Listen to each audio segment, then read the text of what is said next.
behalf of the Central Texas Regional Mobility Authority, I'm happy to announce the completion of the Barton Skyway Ramp Relief Project.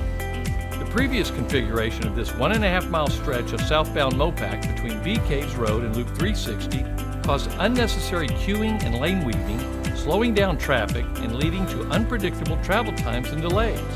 Construction began in February 2023 to improve throughput. We've added an auxiliary lane from Barton Skyway to Loop 360, an acceleration lane for the Barton Skyway entrance ramp, a third dedicated through traffic lane at Loop 360,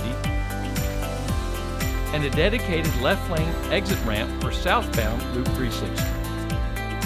The construction team was committed to minimizing disruption to nearby properties and the traveling public by completing the most impactful work at night. And still, we did it all in under a year. Drivers on southbound MoPac have already noticed the difference. They spend an average of 30% less time traveling through the area during the afternoon peak period. At the Mobility Authority, we're committed to keeping our region connected. In everything we do, we're driven by our mission, and our mission, Central Texas, is you.